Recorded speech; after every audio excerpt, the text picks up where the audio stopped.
Alright, we should be live. Microphone looks good. Visuals look good. Alright, we're back. We are working on Beluna. She is again.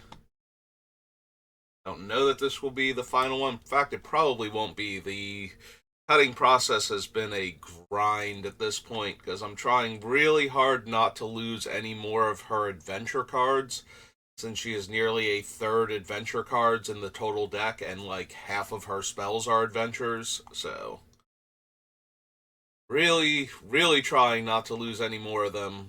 We had to kill off the Love Struck Beast yesterday because we have like three 1/1s in the deck and like two 1-drop spells that would trigger like a Shark Typhoon or something to make a 1/1. So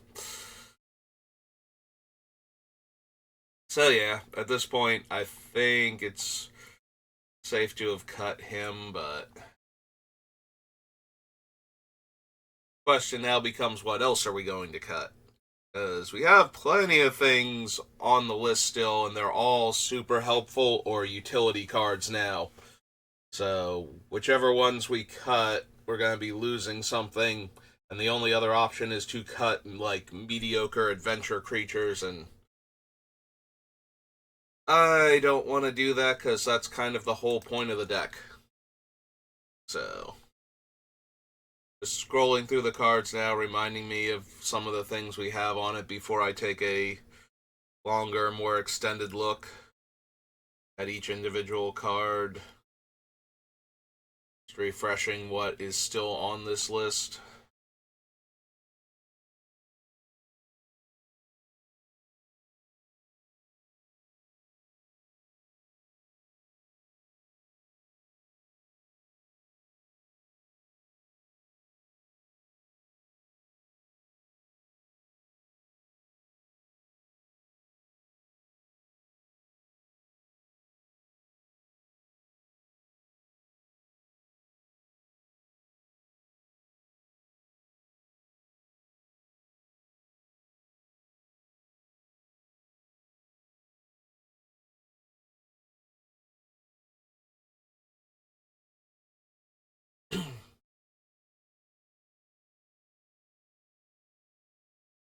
Okay.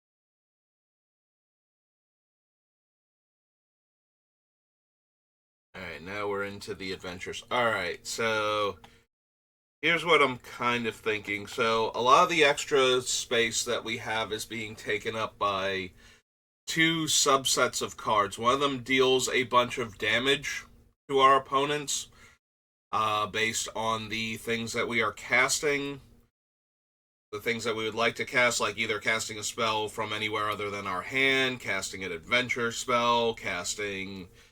Like, the one cares about casting adventures and dragons, one cares about casting spells from somewhere other than our hand, and they deal a ton of damage. And then we have the ones that are like, deal damage if I cast an instant or sorcery. And then the other half of that is the token makers that care if I cast, like, non creature spells. And I'm wondering if we need to cut, like, some number of those. If we're going to do that, I think I keep the Shark Typhoon, but I might lose the Lost and the Damned and Metallurgic summons, and instead focus on the damage dealing ones. Since a lot of the ones that deal damage either deal it to all of our opponents at once, so the Gutter Snipe and the Fiery Inscription, or let me choose targets or can deal a ton of damage at once, like the Keeper or what's his name, the Dragon that cares if I cast dragons or adventures. So I'm leaning towards doing that then. Like, we cut the Lost and the Damned. They're so helpful though.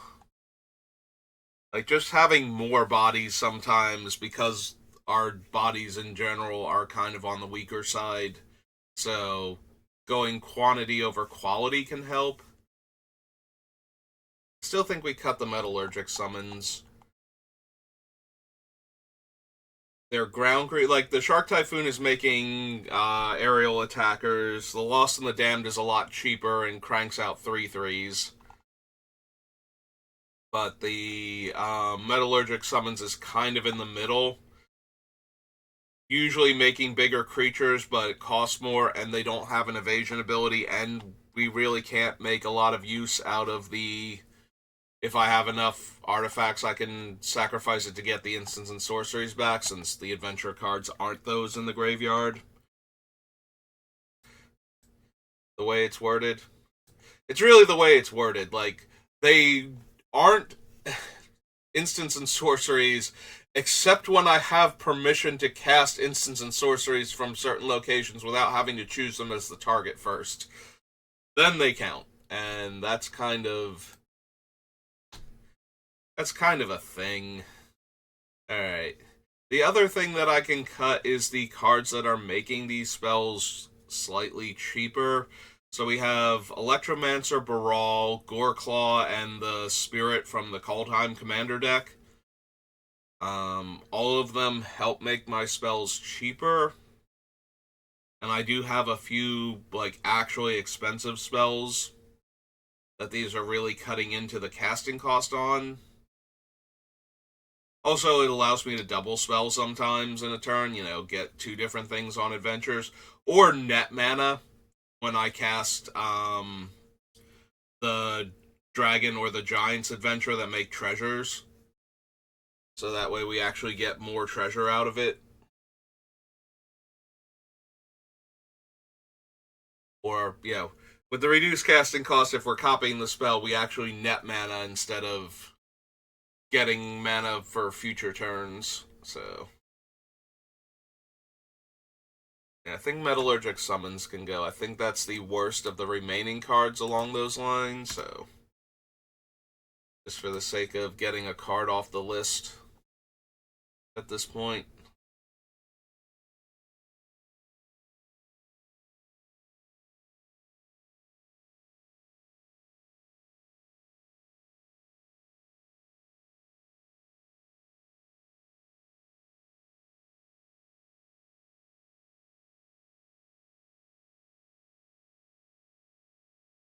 Alright, do we actually need Oracle of Moldiah? So, the main thing with the Oracle is it's giving me an extra land drop. So, when I get, like, a land pocket on top of the deck, I can get through it faster. But we have all of the other future side effects, so I will get to play, like, the first land off the top anyway, each turn that I run into, so it's more the land pocket that's the problem. And maybe we do drop the Oracle then.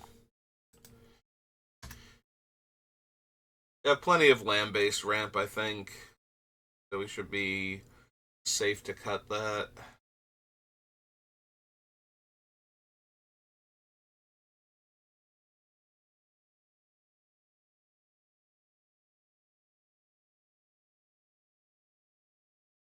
I am thinking we cut the Electromancer, maybe Baral too.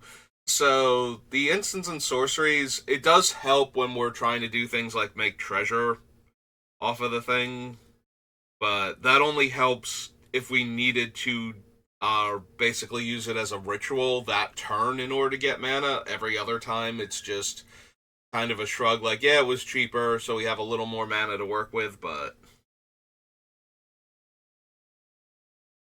Whereas the Goreclaw and the Spirit both reduce the casting costs on the much more expensive side in the most case. Like, the expensive instants and sorceries off the adventure creatures are mostly the giant that lets me draw 4 cards and discard 2, and then she cares if I cast high casting cost spells on her creature side. And, like, the Linderm, and it's, like, 4 mana hexproof protection spell combat trick effect. Those are the two where the spell itself is super expensive for what it's doing, and where I would want to reduce the casting cost on it. But for the most part, it's the actual permanent side, especially the creatures, that are super expensive. So I don't think we actually need the ones that are reducing the casting cost on the instant and sorcery side. Like, for the most part, that's not a huge deal. Whereas the creature side is costing me like 6+ mana on a bunch of these things, and shaving the 2 mana off for either Goreclaw or the giant spirit should be good enough. Alright, Baral, there he is. I was going to say Baral was up here. Found him. Yeah, I think we cut those two also. Alright, so that brings us down to 84 now. Hey, only 24 more cards have to go, and we'll be good. We'll have cut almost all of the non-adventure cards at that point.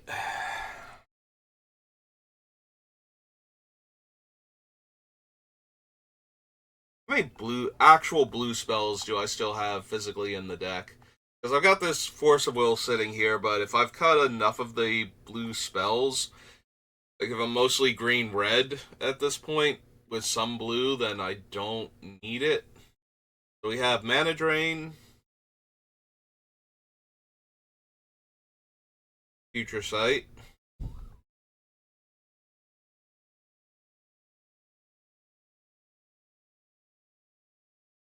Cast Through Time,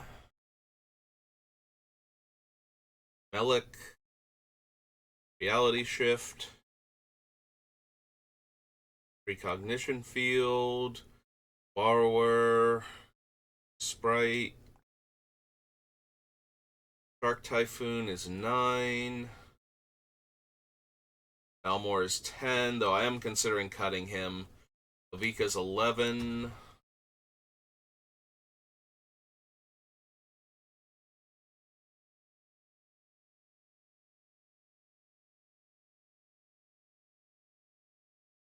Chancellor's 12. The Otter is blue, so 13. Villiers 14. Galvanic Giants 15. 16. Viper doesn't count because he's only blue when he's on the stack as the blue spell. 16 with the Pixie.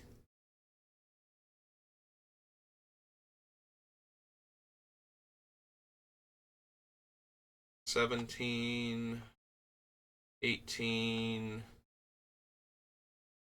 $19, $20, $21, $2, $23. Technically 24, although that means I'm countering a creature at that point. 25, 6, 27. Alright, so we have more than I thought we did. Yeah, I thought we were going to be able to cut Force of Will because I didn't think we would have as many blue spells as we did. I knew a lot of them were coming from the adventures, but still, thought it was much less than that. I thought we were going to have like 15, maybe.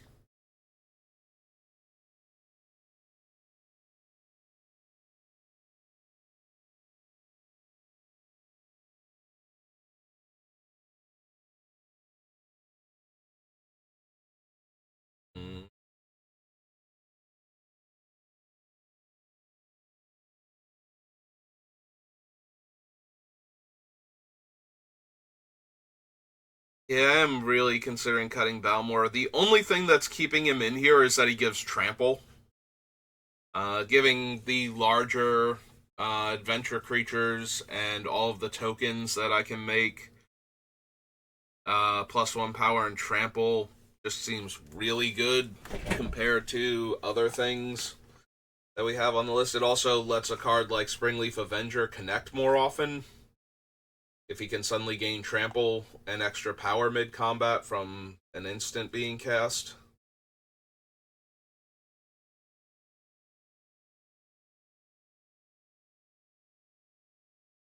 But he might have to go. He's also another thing for the commander thing from Strixhaven. I keep forgetting his name. Despite the fact that he's been in like 2 different decks that I've been working on and gets cut near the end of the other one. Like Varain or something. I cannot think of it. Yeah. Veyran. Voice of Duality. So, since that is a Magecraft trigger, he would copy it. Magecraft, as far as casting the spell, our bird does not actually care about copying things, but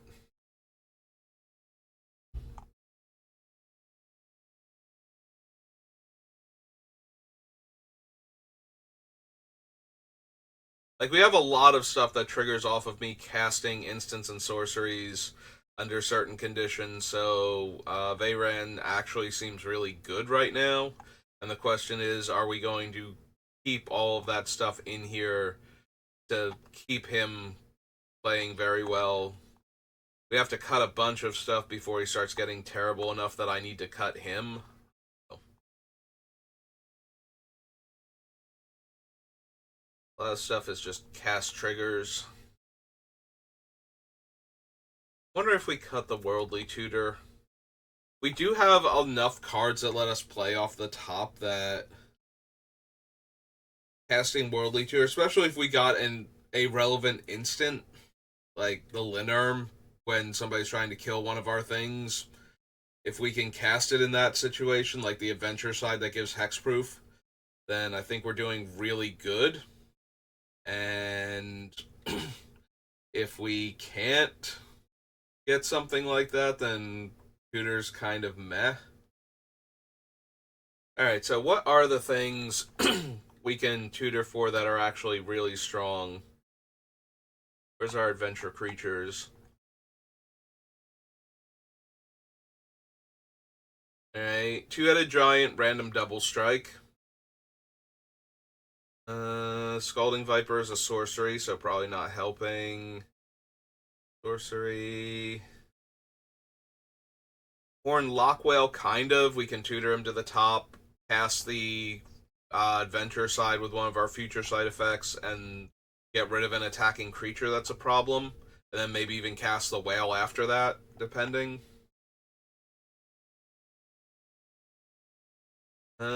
It's expensive, but 8 mana, draw 4 cards when we're not doing anything else is fine.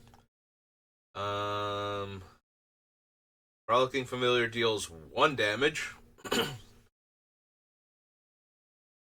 Usually not going to be relevant. The few times it is, though, I'm sure it's going to be very relevant that I suddenly killed that problematic 1 toughness creature that was messing everything up.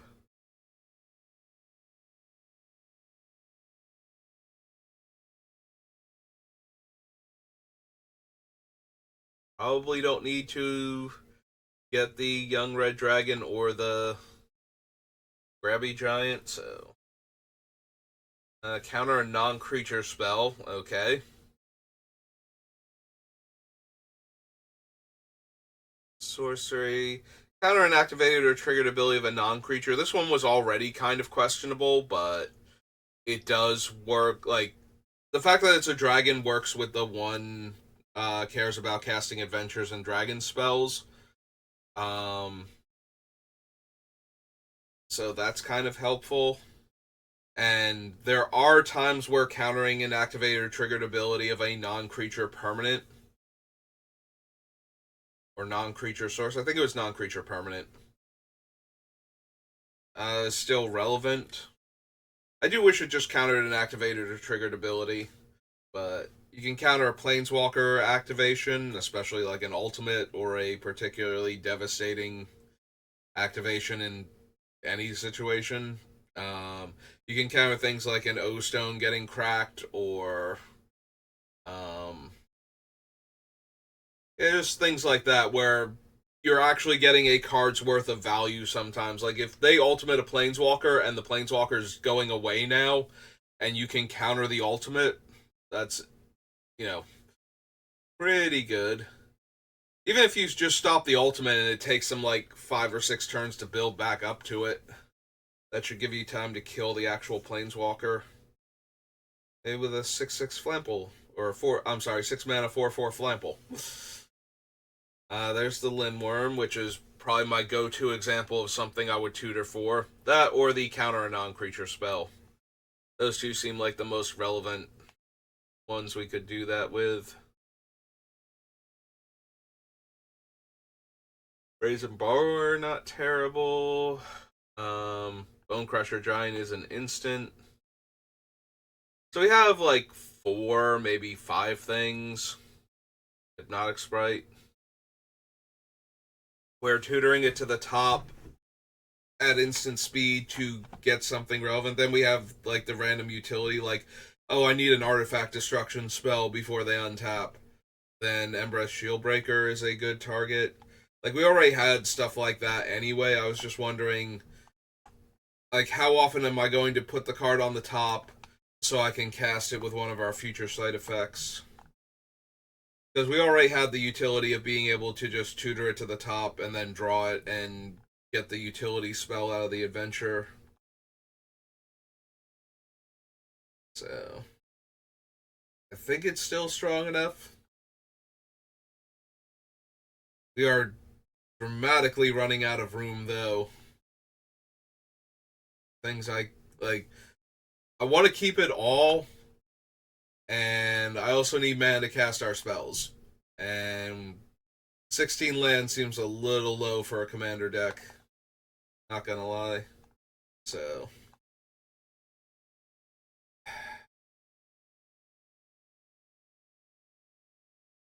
we have so many cards we still need to cut relative to what I feel like is cuttable.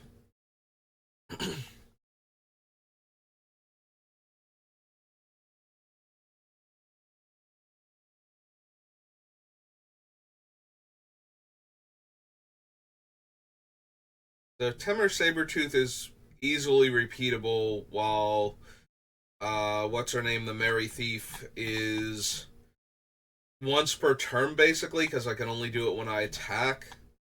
But it also guarantees I get damage through, barring interaction with the creature to begin with. But it does allow our opponents to interact with it in combat, knowing that it's going to get bounced if they don't. So now maybe we cut her then.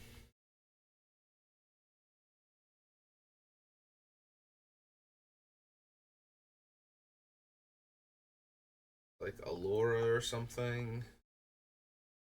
Yeah, Allura, Merry Thief.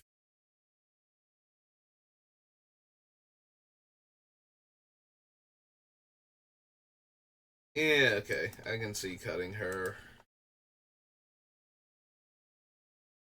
Keeping the Sabertooth in. There's still some temptation to get rid of Candlekeep Inspiration, but when we still have like 30 adventures and like 10 instants and sorceries left in the deck, it seems really easy to get this thing like way too strong as long as we have enough bodies. So then it's just a matter of things like Shark Typhoon and Lost in the Damned making enough creatures for us. And adventures like Ratcatcher Trainee.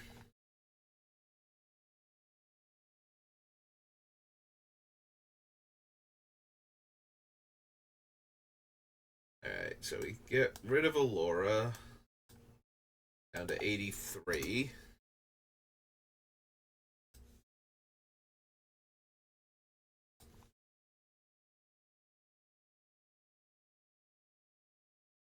Alright, let's start from the bottom this time, get past all of these things. Just work our way back up.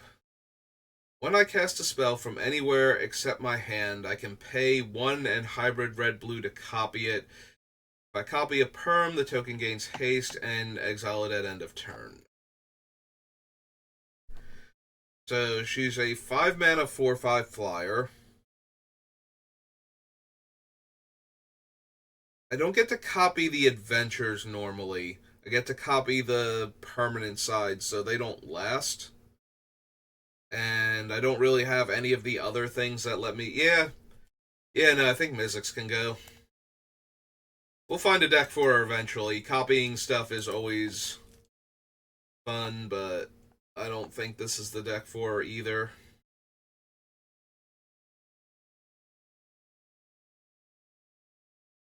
I kind of want to cut the Sage from Beyond just because even Foretold, he's 5 mana. I guess that's not that bad. Goreclaw's 4, he's 5 when he's Foretold. Okay. Yeah, I keep looking at this 7 mana 5/5, and it's just like, I do not want to spend 7 mana and tap out to cast this guy, but 5 mana feels a bit more doable. Is it possible we we cut the raw power of Dockside Extortionist? Like, this deck is already not insane power level wise. Dockside's probably a lot stronger than the deck needs. But on the other hand, it is really fun to cast our spells, and if all we're ramping into is like mediocre creatures and whatnot, then I feel like a lot of Dockside Extortionist power drops off as far as threat level to the table. Not that they're going to see it that way when I gain like 10 treasures off of him, but you know. Alright, so we cut Mizzix.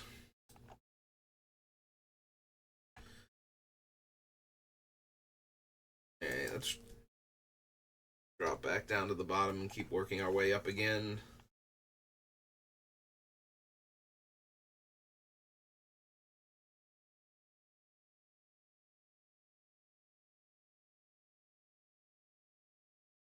I guess that means then now Feshni also is kind of low impact.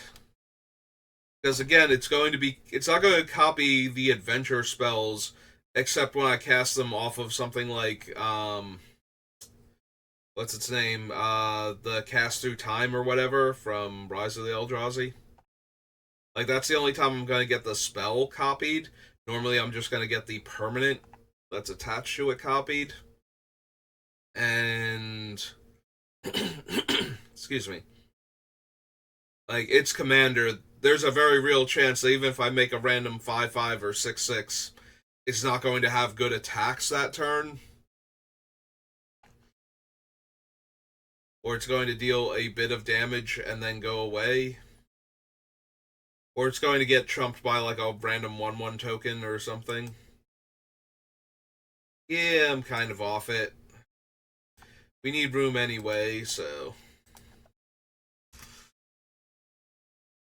they're not nearly as powerful as if they were copying the instant or sorcery half, is the issue.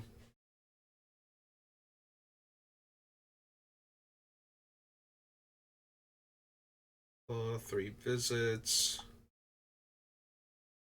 We have enough external damage sources that Virtue of Strength, or I'm sorry, Virtue of Courage is going to be pretty consistent. Letting me get back one of my dead creatures when all of my creatures have adventures practically means 2 spells.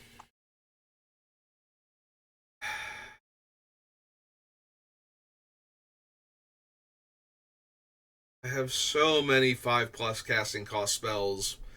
I'm really loath to cut the up the beanstalk, so I don't think I'm going to just yet. I'll have to do a recount, make sure I have enough when we get near the end, but for right now, I definitely still have enough.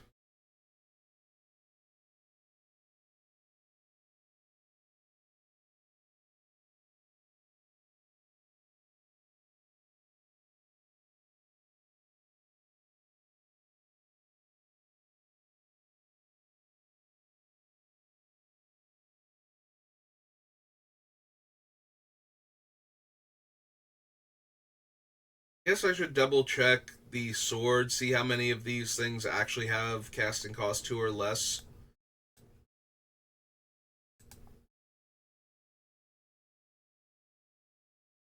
Get rid of now Feshni.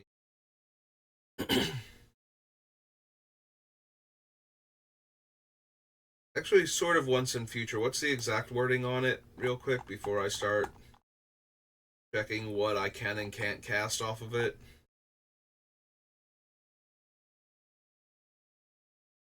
Alright, so Surveil 2, then I can cast an instant or sorcery. Oh, thank you, Slovenia, for the follow. Welcome to the channel. Alright, so how many things do we actually have that we can cast? So, Mana Drain, almost definitely not, because the timing restriction isn't going to help. We get another bite at our land ramp cards like Nature's Lore and whatnot. Worldly Tutor to get another relevant thing. If we didn't have one already. Farseek.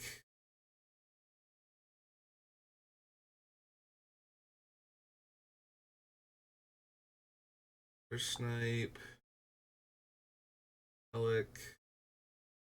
We could cast Reality Shift again if there was a problematic creature we needed to get rid of. Intervention doesn't do much. So we can cast Stomp off of Bone Crusher. Petty Theft off Brazen Borrower.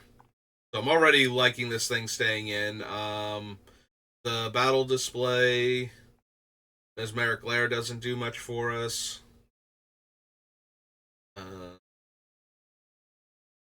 These. Yes, that. We can cast the Plant Beans, which gives us the ability to recast the Worm, even if it's not relevant to play an extra land that turn.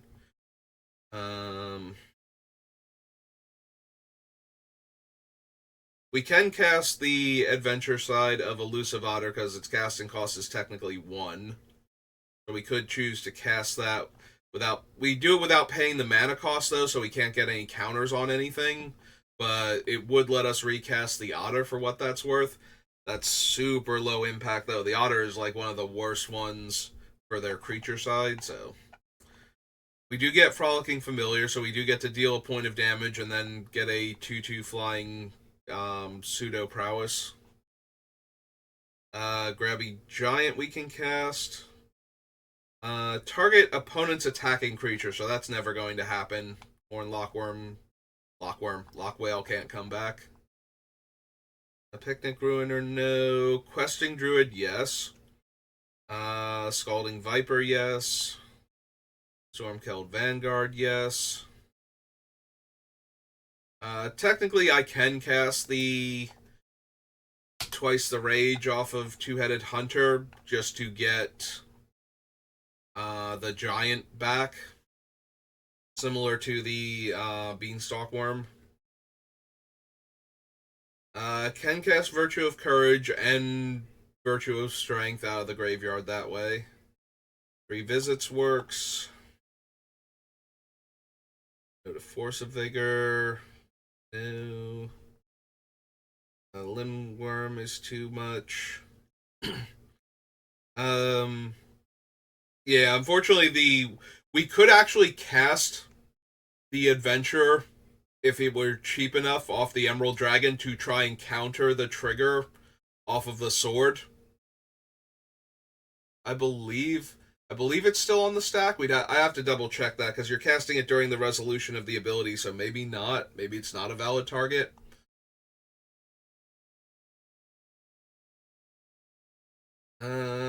We can cast the Illithid Harvester. We just don't get to tap anything, but that does give us our 4/4 back if we want it.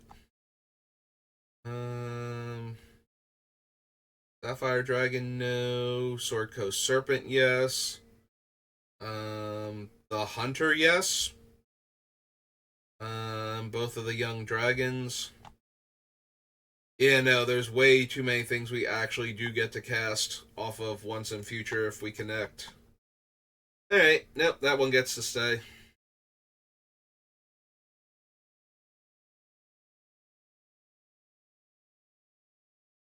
Yeah, that one has so many different ones it can buy back for us that it's more likely I would cut a one-shot card like the Invoke Calamity, which I still want to keep in the deck. Like, it's still two of them.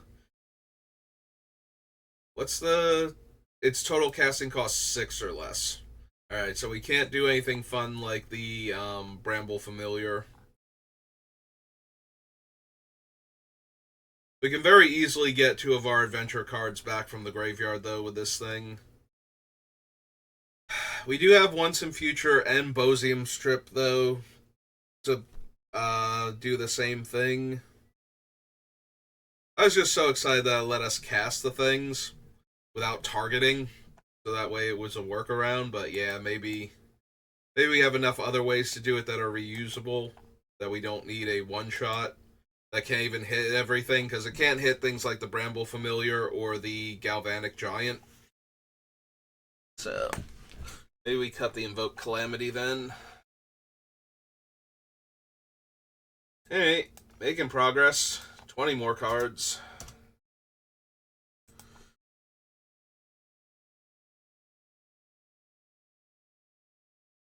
Alright, I'm gonna eat a cookie while I think about our next cuts.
Alright, front side of Warbrass. Cast an instant or sorcery, 1 damage to an opponent, add a red. Red, transform this only if I've cast 3 plus instants and sorceries this turn. So I cast my first one, I get a red back. I cast my second one, I get gotten 2 red back. When I cast my third one, I need to spend that red to flip him.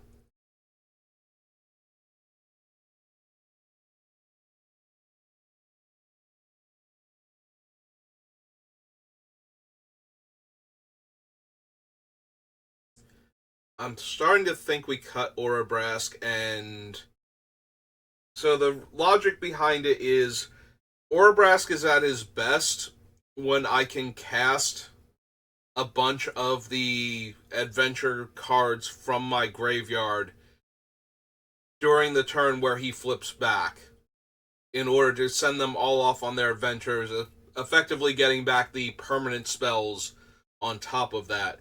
In order to flip him, though, I have to have all of those cards in the graveyard and still have 3 of them to cast.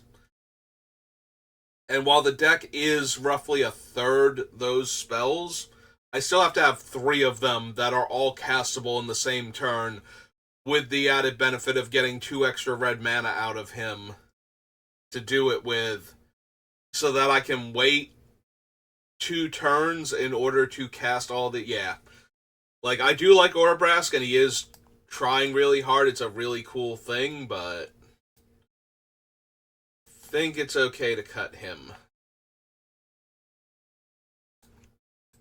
Brings us down to 79.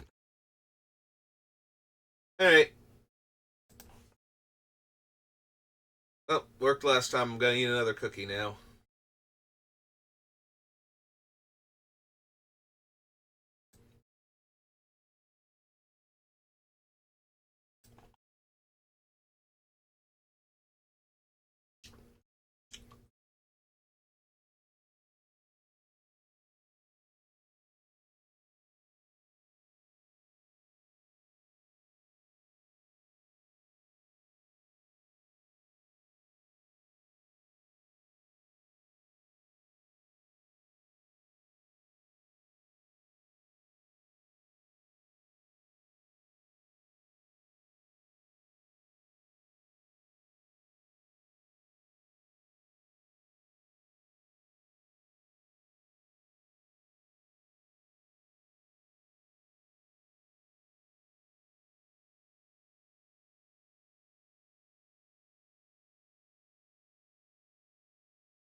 I keep coming back to Balmor as one of our potential cuts.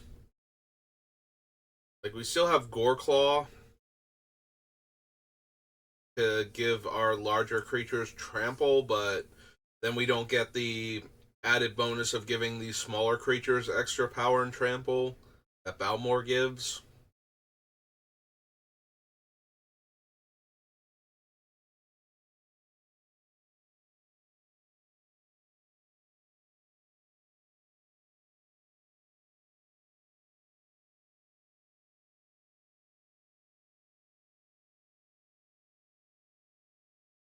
Wonder if I cut Steve.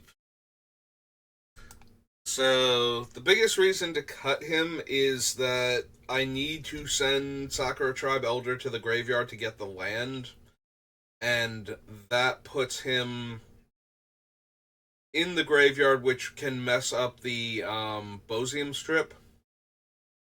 So if I draw him in the mid to late game, I don't even want to crack him to fetch a land unless the top card of my deck is already not an instant or sorcery or an adventure card.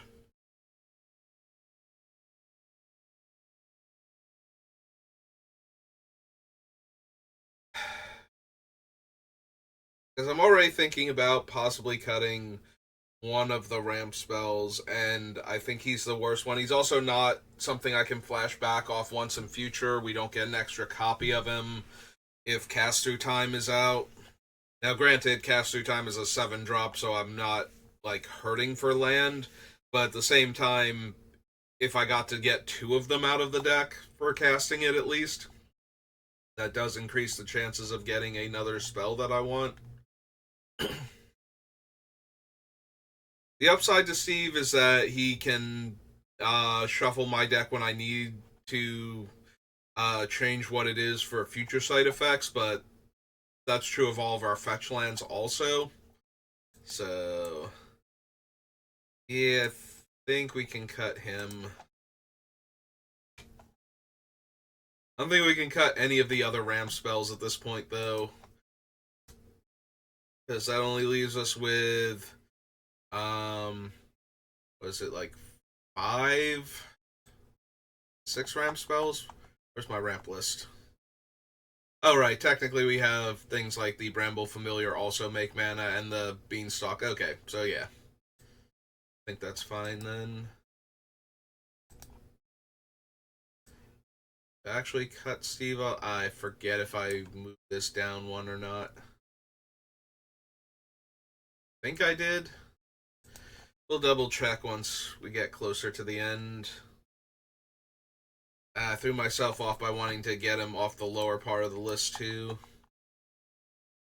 I think I knocked him off and then came down here to look for him, but yeah, it leaves us Soul Ring, Nature's Lore, Farseek, Fertile Footsteps, Enish Restoration, Bramble Familiar, Three Visits, Dockside, and Arcane Signet.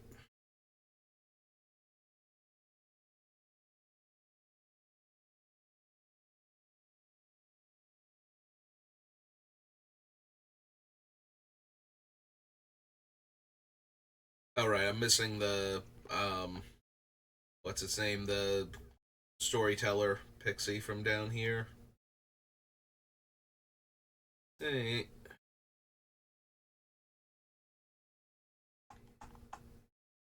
Oh. 18 more cards have to go. When it's already this hard to cut anything in the first place.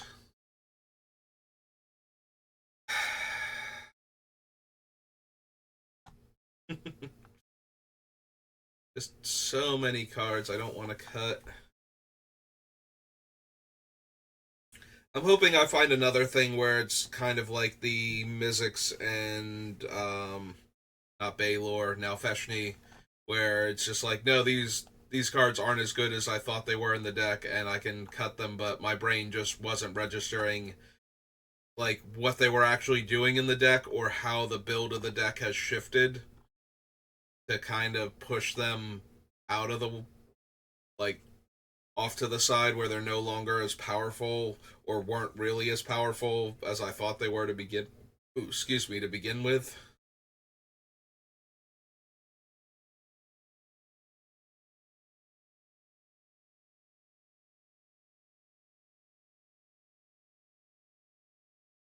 I feel like Balmore's gonna go, but he's gonna be like we'll be into the 60s, I think, before I cut Balmore.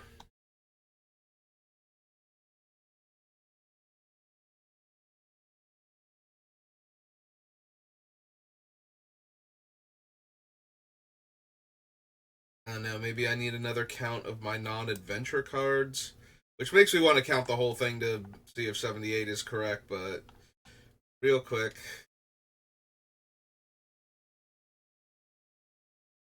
all right, I have to know how many adventures I have too. So we need to know this number down here. 1, 2, 3, 4, 5, 6, 7, 8, 9, 10, 11, 12, 13, 14, 15, 16, 17, 18, 19, 20, 21, 22, 23, 24, 25, 26, 27, 28. We still have 28 on the list. So we have 28 adventures.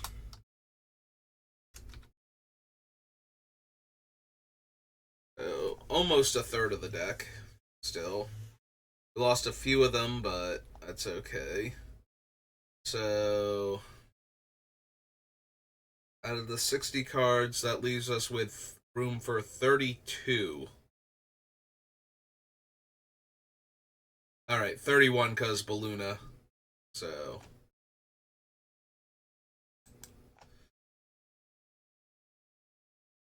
that leaves us with room for 31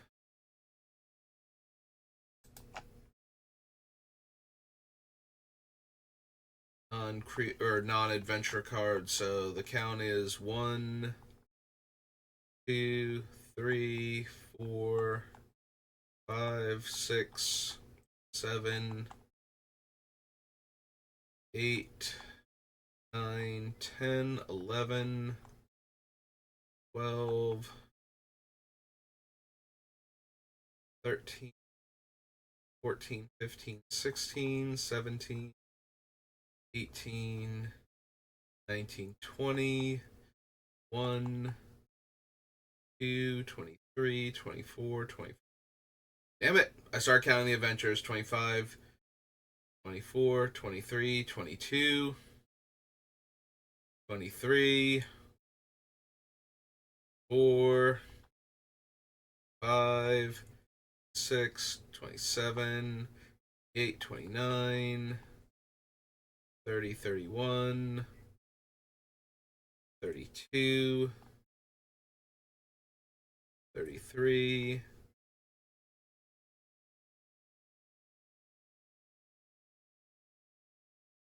34, 5, 36, 37, 8, 9, 40, 41, 42, 43, 44, 45, 46, 7, 48, 49, 50.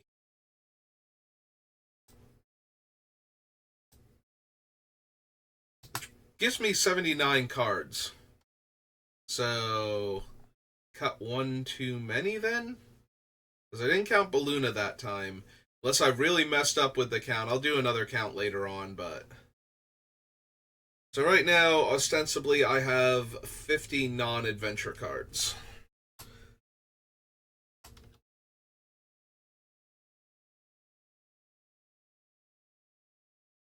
In-adventure cards, non-adventure cards.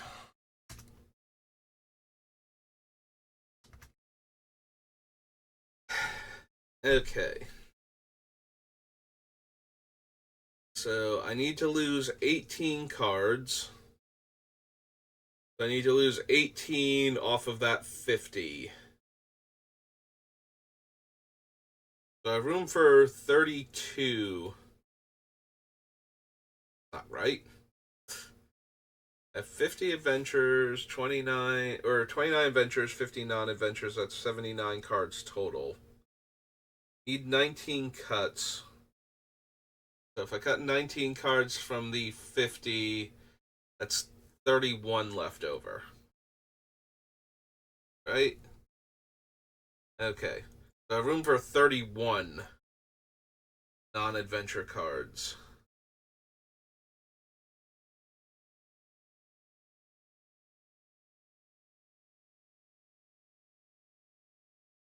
So let's see. Almost definitely not cut. Like, we're not cutting Soul Ring. I have room for 31. Let's see. One.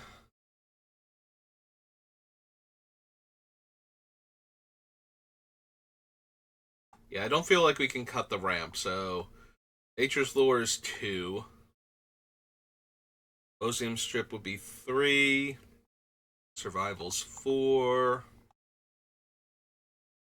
Future Sight is 5. O-Stone 6. Crucible's 7.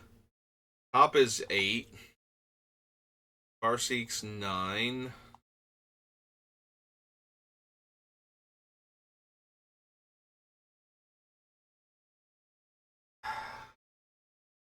I want cast to be 10. I think giving them rebound is too good. So 10,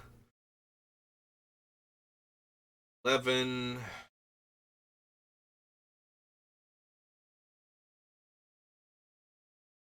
Is Karn absolutely essential? Kind of. 12, 13. Torpor Orb, definitely. Look is 14. Reality Shift is 15. 16. 17. 18. 19.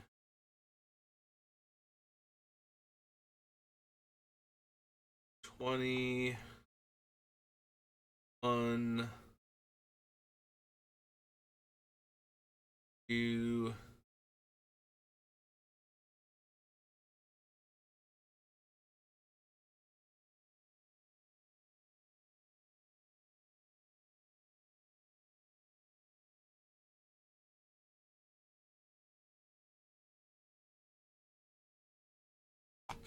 23.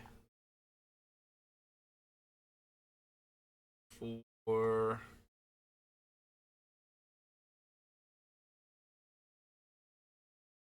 kind of 25, 26.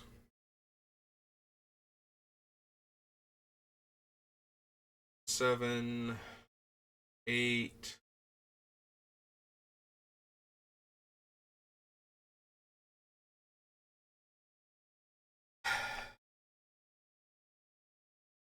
Alright. I only have room for 31 adventures, so I have to cut almost all of the non-essentials from the deck if we're going to do this. We're actually going to get 18 more cards off this list.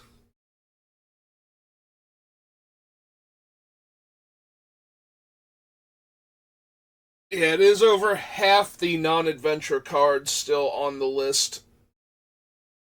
So... Alright, looking at it from that perspective, keeping the mana drain, I think we can lose the Force of Will.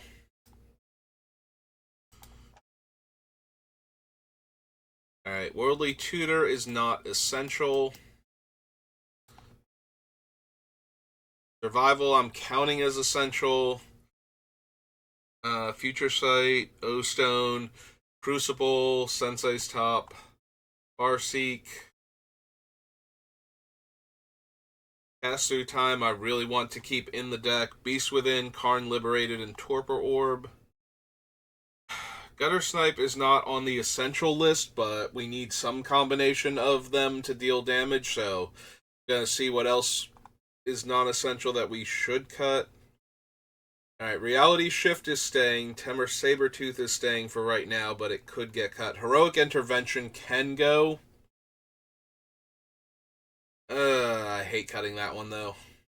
That's the problem I run into. Alright, Edgewall Innkeeper and Lucky Clover are basically essential. We're a Adventure Matters deck. We're going to keep the things that make adventures better. Alright, let's cut Balmor. And I think Ovika, too. If we're not cutting the damage ones, we have to cut a bunch of the body makers, so... we'll cut those two. I'll leave the Shark Typhoon for now. Chancellor staying. Extraordinary Journey staying for right now. Up the Beanstalk gets to stay for right now. Storyteller Pixie.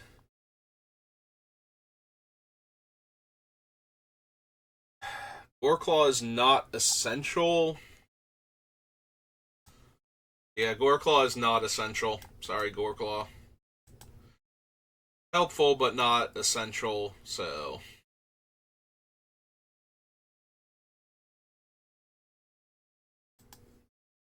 yeah, I think we cut the Inspiration. I'm kind of lukewarm on it, and now that we've cut Ovika, I feel like that's the last nail for that one to get cut.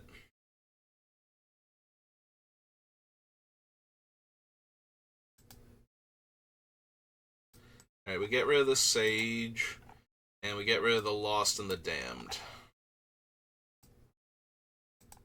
Alright, so that's 1, 2, 3, 4, 5, 6, 7. That's 7 cards.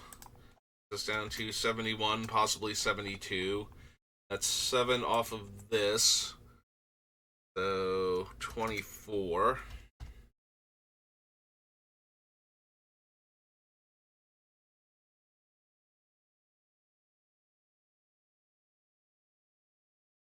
Oh, I'm sorry. Go back up to 31. We have room for 31. It's 7 off of this one, which brings us down to 43. Alright. We're at the hour mark, and we just made a whole bunch of cuts. Yeah, I think we can finish her off next time, I think. But that's going to do it for me for now. You'll want to keep going. Let's see, that would push it to... nah, I think I have to call it there. That'll bring it too close to when I have to get ready for work, and I have a few other things I want to take care of today, so... Alright, that's going to do it for me, so thank you for watching, and I will see you next time. Have a good rest of your day.